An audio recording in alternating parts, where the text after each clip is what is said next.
Your phone's processor decides everything from how fast apps open to how long your device stays smooth years down the road. But not all chips play the same game. Some chase raw speed, others bet on AI, and one is literally fighting geopolitical warfare just to exist. We're breaking down and ranking every major smartphone chip powering today's flagships, starting with the one that's been untouchable for years, Apple A-Series, Bionic, and Pro.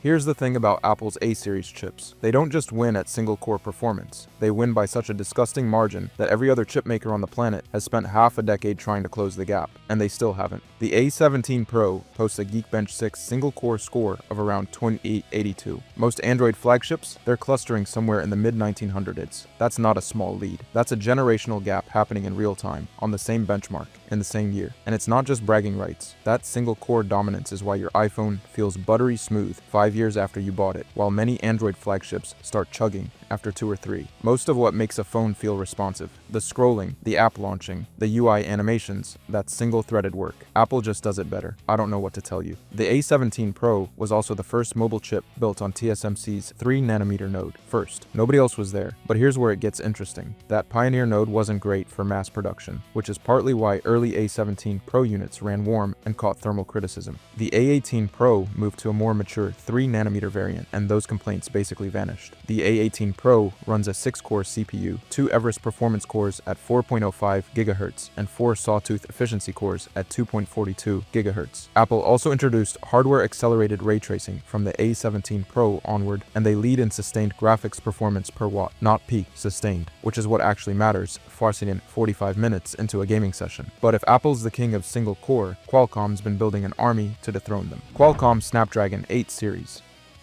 For years, Qualcomm did what everyone else on Android did. They took ARM's reference CPU designs, tweaked the clocks a bit, slapped a fancy name on them, and called it a day. Until Apple started absolutely embarrassing everyone with custom silicon designed from scratch. So Qualcomm did what any self-respecting chip company would do when they're getting dunked on year after year. They went custom dot. The Snapdragon 8 Elite ditches stock ARM cores entirely in favor of fully custom Orion CPU cores running at 4.32 GHz on a 3nm process. This is essentially Android's version of what Apple has been doing since 2012. These Orion cores share DNA with the Snapdragon X Elite chips in laptops. Your phone CPU and your laptop CPU are now cousins, which is, kind of a big deal. But even before the Orion pivot, the 8 Gen 3 was already dominant. A 30% CPU improvement over its predecessor, a 25% faster Adreno GPU, and a roughly 26% lead over MediaTek's Dimensity 9300 and 3D Mark Wildlife. That GPU gap is not subtle. It's the difference between smooth, high-settings gaming and, well,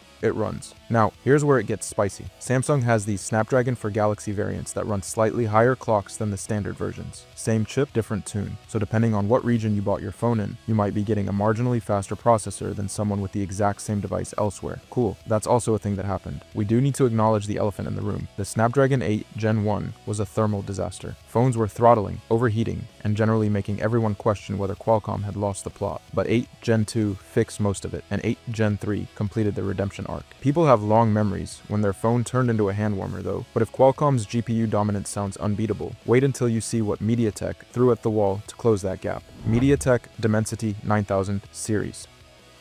MediaTek did something genuinely unhinged with the Dimensity 9300. They looked at the standard chip design playbook and said, what if we just didn't do that? Every modern phone chip uses a mix of powerful cores for heavy tasks and efficient little cores for background stuff. MediaTek threw out the efficient cores entirely, gone. Instead, they crammed in 4 Cortex X4 cores and 4 Cortex A720 cores on a 4nm process. All big cores, all the time. The mad scientist approach to chip design. In Geekbench 6, the Dimensity 9300 trades blows with the Snapdragon 8 Gen 3. Functionally identical CPU performance from a company that 5 years ago was considered strictly budget territory. That's MediaTek walking into Qualcomm's house and sitting in their chair. But here's where the all-big core gamble shows its hand. GPU performance still lags behind Snapdragon 8 Gen 3 by roughly 26% in 3D Mark Wildlife. And under sustained stress testing, the Dimensity 9300 loses about 46% of its performance to thermal throttling. That's nearly half your chip's capability vanishing because it's too hot.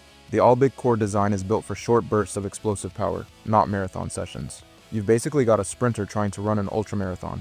Here's the thing though, for most people, this doesn't matter. Scrolling Twitter, opening apps, multitasking between a dozen things, the Dimensity 9300 feels identical to Snapdragon 8 Gen 3, and phones running it often cost noticeably less. So you're getting matching day-to-day CPU performance for less money, with the trade-off being weaker GPU output and less mature driver support for games. MediaTek caught Qualcomm in CPU. They genuinely did. But GPU performance and driver maturity are a different race entirely, and that gap won't close overnight. But if you think MediaTek's approach is unconventional, wait until you see what Google did with their chips. Because Google decided benchmarks don't matter at all. Google Tensor G series.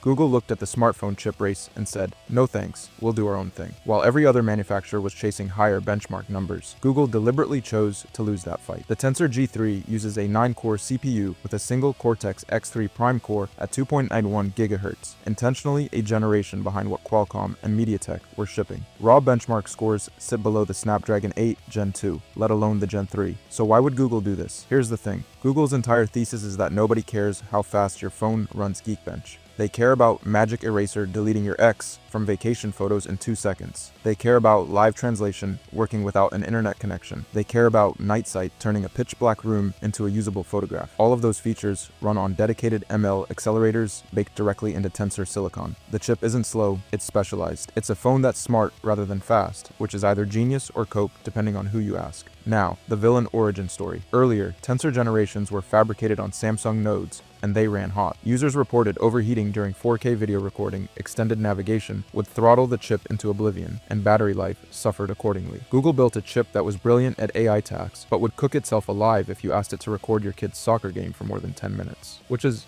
not ideal. But here's where it gets interesting. The Tensor G5 moves to a 3nm process with a Cortex X4 Prime core, 5 A725 mid-cores, and 2 A520 efficiency cores. That's Google admitting that maybe you can have the smart features and a chip that doesn't turn your phone into a hand warmer. Still, Tensor is the only flagship chip that openly doesn't try to win benchmarks, betting everything on software integration instead. But if you think Google's approach is unconventional, wait until you see what Samsung's been doing with Exynos, because that's a whole different kind of chaos. Samsung Exynos 2000 series.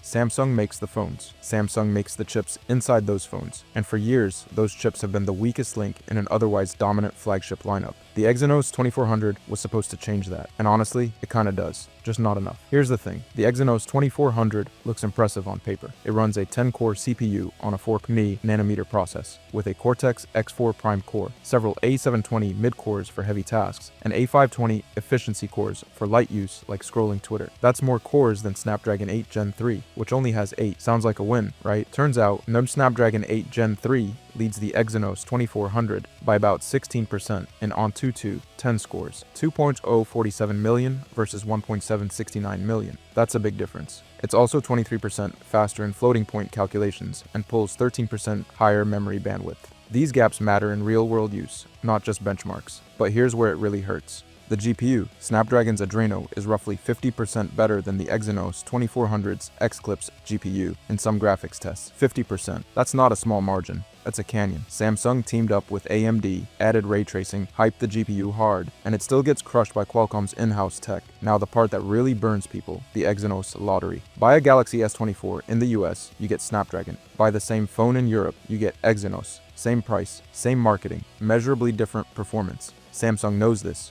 Everyone knows this, and it keeps happening. To be fair, the Exynos 2400 is a huge step up from the disaster that was the 2200. Hot, slow, and embarrassing. The 2400 is competitive on CPU tasks now. Viable. Not shameful anymore. But not shameful isn't enough when you're charging flagship prices, and your competitor's chip offers 50% better graphics in the same phone. The redemption arc is just starting. If you think Samsung's chip mess is complicated, wait until you hear about a company cut off from the entire global semiconductor supply chain that decided to build its own instead. Huawei HiSilicon Kirin series.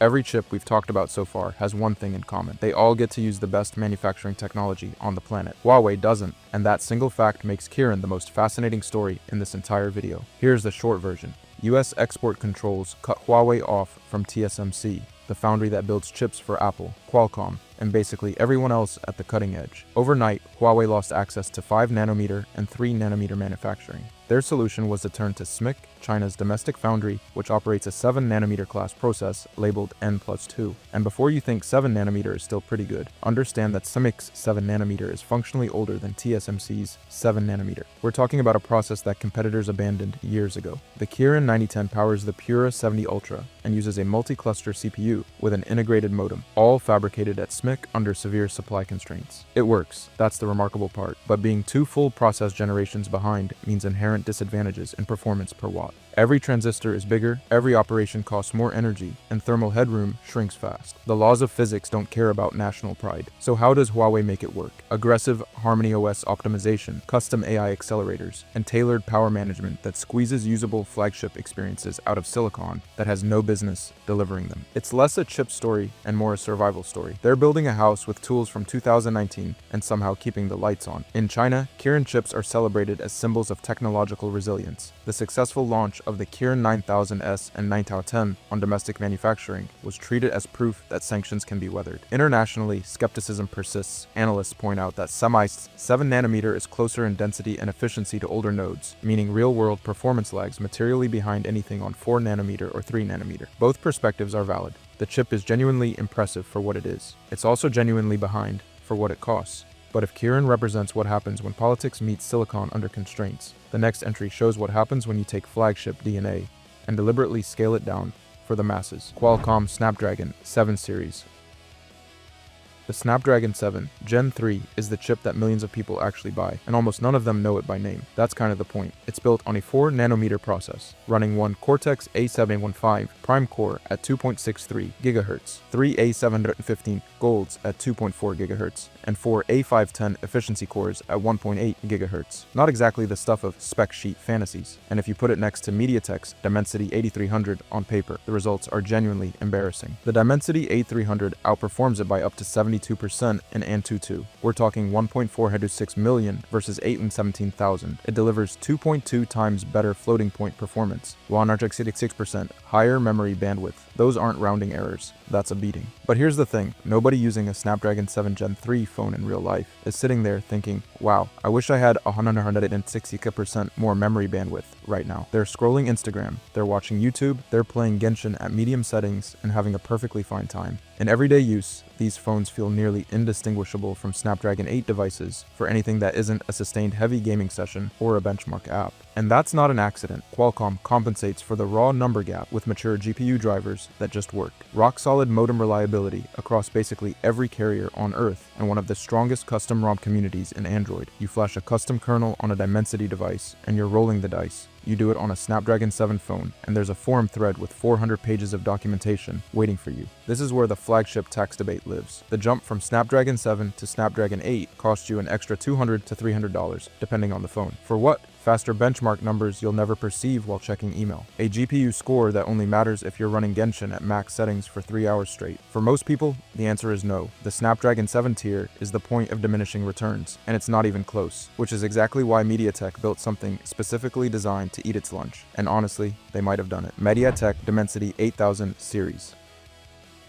Here's the thing about the Dimensity A300 Ultra. It's built on 4nm, it scores above 1.4 million on Antutu, and it sits comfortably in territory that belonged to the Snapdragon 8 Gen 1 not that long ago, and MediaTek still calls it mid-range. A chip that would have been the undisputed flagship 2 years ago is now being shoved into phones that cost a third of what a Galaxy Ultra goes for. The old categories are collapsing. The numbers against Qualcomm's Snapdragon 7 Gen 3 are almost embarrassing. Memory bandwidth sits at 68.2 gigabytes per second versus Snapdragon 7's 25.6 gigabytes per second. That's 160% higher. GPU clocks run about 44% faster. Floating point performance is over double. The Dimensity 8300 doesn't just beat the Snapdragon 7 Gen 3, it humiliates it. This is what powers the current generation of flagship killers from Xiaomi, Redmi, and basically every brand that figured out you can sell 80 to 90% of flagship speed at a fraction of the cost. For most people doing most things, there is no meaningful difference between a Dimensity 8300 phone and something running a Snapdragon 8 Gen 2. But here's where reality gets complicated. Game developers still optimize primarily for Snapdragon. It's the dominant platform in Western markets. It's where driver support gets the most attention. So some titles actually run smoother on a Snapdragon 7 Gen 3, despite the Dimensity 8300s being objectively faster silicon. The benchmarks say one thing. The frame pacing in Genshin Impact says another. I don't know what to tell you. This is what makes the Dimensity 8000 series so interesting as the final entry. It's not the fastest chip we've covered today, but it might be the most important one because of what it proves. The chip hierarchy is collapsing from the bottom up. When your mid-range processor outperforms last generation's flagship, the entire ranking system starts feeling obsolete, and that's really the point of understanding all 8 chip families we've covered. It was never about declaring a single winner. Apple optimizes for longevity. Snapdragon 8 chases peak GPU performance. Tensor bets everything on AI. Kirin fights to exist at all, and the Dimensity 8000 series quietly proves that for most people, the performance race ended 2 generations ago. Everything after that is diminishing returns and marketing. The hierarchy isn't a ladder anymore. It's a ceiling that keeps getting lower. If you enjoyed this video and want to see more, click the video on the screen now.